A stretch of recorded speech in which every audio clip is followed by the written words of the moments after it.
1 तारखेपासून आता पेट्रोल पंपावरती या गाड्यांना पेट्रोल डिझेल मिळणार नाही। यामध्ये आता बऱ्याचशा टू व्हीलर आणि फोर व्हीलरचा समावेश आहे। संपूर्ण महाराष्ट्रामध्ये 1 तारखेपासून अतिशय कडक नियम लागू होणार आहेत। जर आपण 1 तारखेला पेट्रोल पंपावरती पेट्रोल भरण्यासाठी गेलो तर आपल्याला हे 2 कागदपत्र दाखवल्याशिवाय पेट्रोल पंपावरती पेट्रोल मिळणार नाही। कारण की राज्य सरकारने आता अतिशय कडक 4 नियम लागू केलेत। जर आपल्या घरामध्ये फोर व्हीलर असेल किंवा टू व्हीलर असेल तर अशा प्रत्येक व्यक्तीने हे नियम जाणून घेणं गरजेचं आहे। जर आपण हे 4 नियम पाळले नाही आणि हे 2 कागदपत्र जवळ ठेवले नाही तर आपण जेव्हा 1 डिसेंबरला पेट्रोल पंपावरती पेट्रोल भरण्यासाठी जाल तर आपल्याला स्पष्टपणे सांगण्यात येईल तुम्हाला पेट्रोल किंवा डिझेल काहीही मिळणार नाही। कारण की राज्य सरकारने एक GR काढलाय आणि त्या आधारे हे सर्व नियम 1 डिसेंबरपासून पूर्ण राज्यामध्ये लागू होणार आहेत। मग आपल्याकडं घरामध्ये टू व्हीलर असो, फोर व्हीलर असो किंवा थ्री व्हीलर असो, या सर्व गाड्यांवरती हे नियम लागू होणार आहेत। जर आपल्याला या नियमाबद्दल माहिती नाही, कोणते 2 कागदपत्र आपल्याला जवळ ठेवायचं याबद्दल माहिती नाही, तर आपण जेव्हा 1 डिसेंबरला पेट्रोल पंपावरती जाल तिथे आपण हात जोडून जरी विनंती केली तरी देखील आपल्याला पेट्रोल मिळणार नाही किंवा डिझेल मिळणार नाही। नेमकं 1 तारखेपासून कोणते नियम लागू झालेत, कोणत्या वाहनांना पेट्रोल मिळणार, कोणत्या वाहनांना मिळणार नाही, कोणते ते असे 4 कडक नियम राज्य सरकारने लागू केलेत, चला सविस्तर जाणून घेऊया या व्हिडिओमधून। राज्य सरकारने आत्ताच काल एक GR काढलाय, त्यामध्ये हा महत्त्वाचा निर्णय घेण्यात आलाय। सरकारने प्रत्येक वाहनाची तपासणी करण्यासाठी आता पेट्रोल पंपावरती AI टेक्नॉलॉजीचा वापर करण्यात येणार आहे। या टेक्नॉलॉजीमुळे जर आपली गाडी पेट्रोल पंपावरती आपण पेट्रोल टाकण्यासाठी गेलो तर आपल्या फक्त गाडीच्या नंबर प्लेटवरूनच आपल्या वाहनाबद्दलची संपूर्ण माहिती राज्य सरकारकडे जाणार आणि अवघ्या काही सेकंदामध्येच तुम्हाला मेसेज येईल तुम्हाला पेट्रोल मिळणार की नाही। काही महिन्या अगोदर हे नियम दिल्लीमध्ये लागू करण्यात आले होते आणि आता 1 डिसेंबरपासून महाराष्ट्रामध्ये हे नियम लागू करणार आहेत। यामध्ये मॅन्युअली 2 कागदपत्र देखील आपल्याकडे चेक केले जाणार।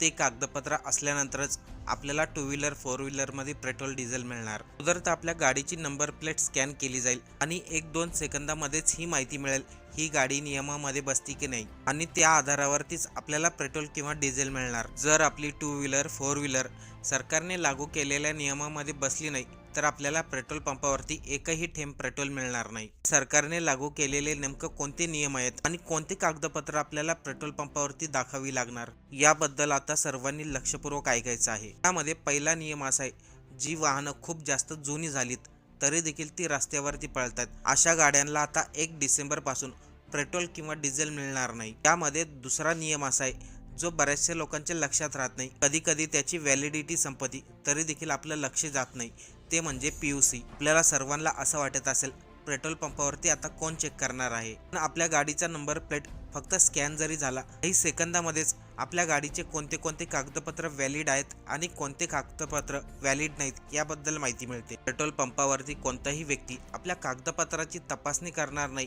किंवा आपल्याला विचारणार नाही। पेट्रोल पंपावरती जे कॅमेरे लावलेले आहेत तेच कॅमेरे आपल्या गाडीचा नंबर प्लेट स्कॅन करतात आणि आपल्या गाडीची संपूर्ण माहिती घेतात।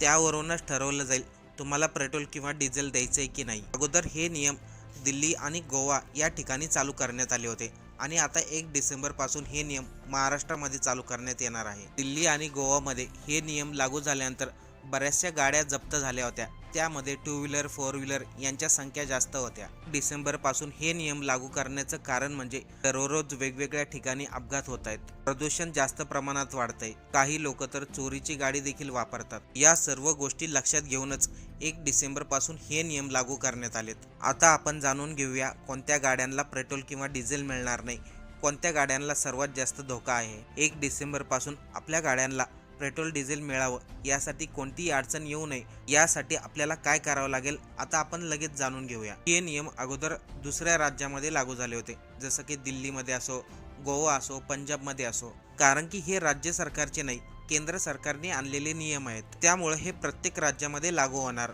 या नियमामुळे वाहन चालकासाठी परिस्थिती खऱ्या अर्थाने आता बदलणार आहे, कारण की 1 डिसेंबरपासून लागू होणारे या नियमामुळे बऱ्याचशा गाड्या रस्त्यावरती असतील पण त्यांना एकही थेंब पेट्रोल किंवा डिझेल मिळणार नाही। दिल्ली, गोवा, पंजाब या ठिकाणी जेव्हा हे नियम लागू झाले होते तेव्हा एका दिवसामध्ये जवळपास 5 लाखपेक्षा जास्त गाड्यांना पेट्रोल किंवा डिझेल मिळणं बंद झालं होतं। त्यामुळं सर्वसामान्यांना या गोष्टीचा फटका बसला। पेट्रोल पंपावरती गेल्यानंतर आपल्याला पेट्रोल मिळालं नाही, अशा परिस्थितीमध्ये गाडी कशी घरी घेऊन जायची? जेव्हा हे नियम दिल्लीमध्ये लागू झाले होते तेव्हा सर्वांना वाटले होते महाराष्ट्रामध्ये हे नियम लागू होणार नाही, पण आता महाराष्ट्रामध्ये देखील हे सर्व नियम 1 डिसेंबरपासून लागू होणार आहेत. आपल्याला सर्वांनाच माहिती आहे पेट्रोल पंपावरती CCTV कॅमेरे लावलेले असतात, तर त्यामध्ये फक्त एक फंक्शन ॲड होणार जेणेकरून तुमच्या गाडीची नंबर प्लेट स्कॅन होणार. जशी आपल्या गाडीची नंबर प्लेट स्कॅन होते त्याच्या काही सेकंदातच आपल्या गाडीबद्दलची संपूर्ण माहिती समोर येते. तर 1 डिसेंबरपासून हे नियम लागू होणार आहेत. याबद्दल बऱ्याचशा लोकांना माहिती आहे, पण बऱ्याचशा लोकांना माहिती नाही. त्या लोकांना माहिती होतं 1 डिसेंबरपासून हे नियम लागू होणार आहेत. प्रत्येक व्यक्तीने आपल्या गाडीची संपूर्ण कागदपत्र आता व्हॅलिड करायला सुरुवात केलेली आहेत. मग तिथं PVC असो, इन्शुरन्स असो, ड्रायव्हिंग लायसन असो, कारण की आता जे नियम लागू होतात त्यामध्ये सर्वात महत्त्वाचं म्हणजे आपल्याकडं व्हॅलिड PUC सर्टिफिकेट असणं गरजेचं आहे. PUC सर्टिफिकेट ठरवते आपली गाडी रोडवरती कोणत्याही प्रकारचं प्रदूषण करत नाही. आता हे 2-3 कागदपत्र आपल्याला आपल्या जवळ नेहमी ठेवायचे आहेत. त्यामध्ये सर्वात महत्त्वाचं म्हणजे आपल्याकडं 2 व्हीलर असो किंवा 4 व्हीलर असो, आपल्या गाडीवरती HSRP नंबर प्लेट असणं गरजेचं आहे. आता बघा 1 डिसेंबरपासून हे नियम लागू होणार आहेत. दिल्ली आणि गोवामध्ये हे नियम लागू झाले होते, तेच महाराष्ट्रामध्ये लागू होणार आहेत. ज्या गाड्या जास्त प्रदूषण करतात, ज्या गाड्यांची व्हॅलिडिटी संपलेली आहे, तरी देखील ते वाहनं आज रस्त्यावरती पळतात, त्यांना पेट्रोल डिझेल मिळतं, पण अशा गाड्या मात्र आता बंद होणार आहेत. त्यांना स्क्रॅपमध्ये टाकावं लागणार. आपल्याला सर्वांनाच माहिती आहे डिझेल गाडीची व्हॅलिडिटी 10 वर्षाची असते, पेट्रोल गाडीची व्हॅलिडिटी 15 वर्षाची असते. पण बरीचशी लोक या गाड्याचा वापर व्हॅलिडिटी संपल्यानंतर देखील करतात. या गाड्यांमुळे शहरामध्ये सर्वात जास्त प्रदूषण वाढत चाललंय. त्याचा त्रास सर्वसामान्य नागरिकांना होतोय, शाळेत जाणाऱ्या मुलांना होतोय. त्यामुळे अशा गाड्यांना रिपासिंग करायचं असेल तर या गाडीची संपूर्ण टेस्ट केली जाणार. गाडीचं इंजिन चांगलं आहे की नाही, गाडी प्रदूषण किती प्रमाणामध्ये करते, गाडी रस्त्यावरती पळण्यासाठी योग्य आहे की नाही, या सर्व गोष्टी चेक केल्यानंतर ठरवलं जाईल त्या गाडीला पुढे रिपासिंग करायचं की नाही. आणि हेच रिपासिंग केलेलं सर्टिफिकेट आपल्या जवळ ठेवणं गरजेचं आहे. जेव्हा हे नियम लागू होतील आणि आपल्याला पेट्रोल पंपावरती सांगितलं जाईल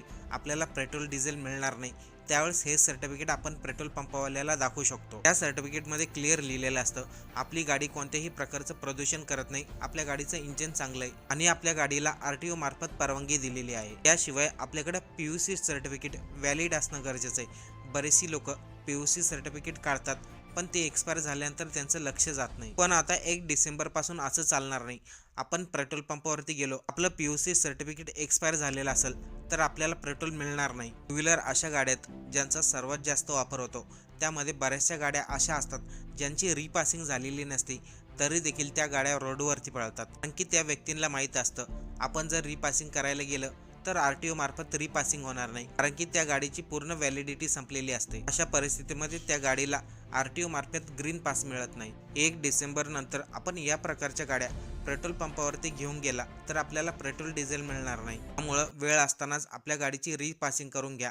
RTO मार्फत जे सर्टिफिकेट मिळतंय ते जवळ ठेवा. PUC आपल्याकडे व्हॅलिड ठेवा.